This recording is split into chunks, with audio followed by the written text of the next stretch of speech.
And I really, really respected that. That was 2019. You said it was 8 or 9 years ago. It wasn't as long ago as you might think. I have a terrible memory. Yeah. You're right, 2019, right before COVID. Yes.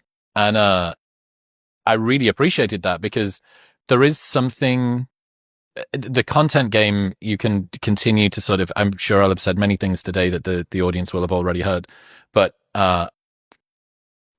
caring enough about having novel insights, or at least having a new perspective on similar insights. So, well, in the space of 6 years since you were on Joe, a lot of these things, I'm coming at them. Actually, the first thing I said to you today, like, I'm not convinced that I actually fully agree with that thing that I used to say, which is cool, right? That's you showing that the position that you put in the ground previously is not a tether.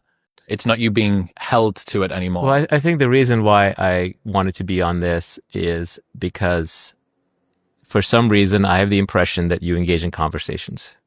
And I like conversations. I don't like interviews. Mm-hmm. This is why I was doing my last startup, AirChat, which is all about conversations. Mm-hmm. And conversations to me are more genuine. They're more authentic. There's a give and take. There's a back and forth. There's a genuine curiosity. It's not to say the other podcasters don't do it. They absolutely do it. But for some reason in my mind, I had you as a guy that I would actually have a conversation with. Mm-hmm. And sure enough, you just read me your essay, which I don't think anybody else would really do, right? That implies there's a give and take. There's a genuine curiosity. And I think that's useful because then certain inexplicit knowledge that I had will be surfaced for myself. Mm-hmm. And I think that's helpful. Well, you're seeing, to kind of break the fourth wall a bit, you're seeing very much of some of the gateway drug insights that you had that you just don't get to choose. I'm aware that you kind of have an anti-guru sentiment in you, like a very strong, like, don't listen to me. I don't know what I'm doing. Yeah, it's a trap. No, guru's a trap. Do not follow me. Do not bow to me. Do not do any of the other things to me.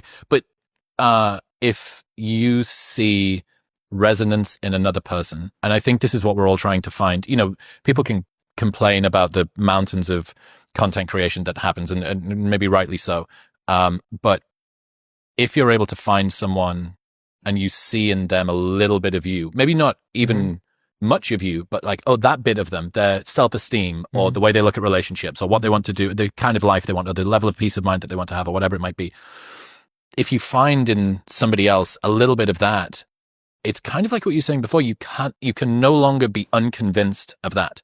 And it steps in and becomes a part of you. And, you're maybe seeing reflected back to you some, this sort of percolated, very meandering insight from however long ago that something's happened. And maybe in, 5 years time, you'll be like, that thing that you said about the lessons of the blah, blah, blah, blah, blah. And then, I don't know, it's cool. That's like synthesis, right? It's this sort of blending of... The reason I spend a lot of time in San Francisco is because it's a gravitational attractor for the smartest people in the world.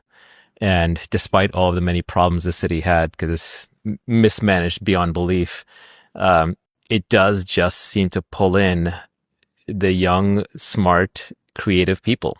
Not just the ones who are building technology, but they're exploring every facet of life, and they're weird, and sometimes it's repulsive and it's bizarre, but you talk to these people and you just see a very intelligent person coming at life in a completely different way, putting it through the combinatorics of human DNA, which are uncountable, and giving you a weird perspective that can twist your mind around. And to do that, you always have to be learning. You can't be in a guru mentality. If I'm with somebody and they're listening to every word I say and hanging on it, that's not interesting for me. I'm not going to learn anything.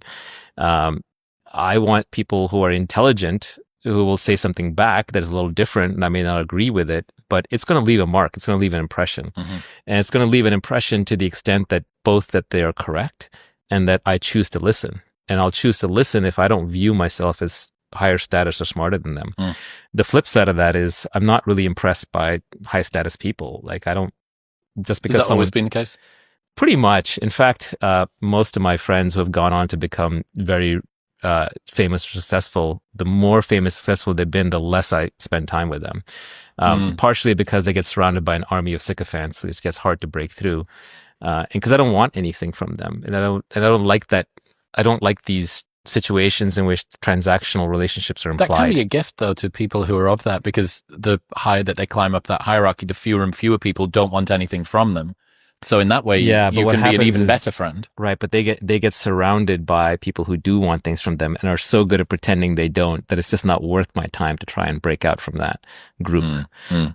So it does get lonely at the top, so to speak, but it's also by choice because it's you can Champagne problem.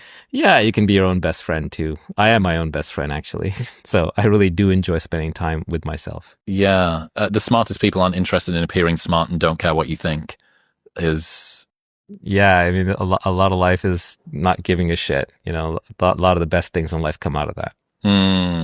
Does this mean you're sort of talking about that rote memorization masquerading as wisdom and insight thing, which I think perhaps almost certainly podcasts like this will have contributed to? You hear an Alain de Botton who's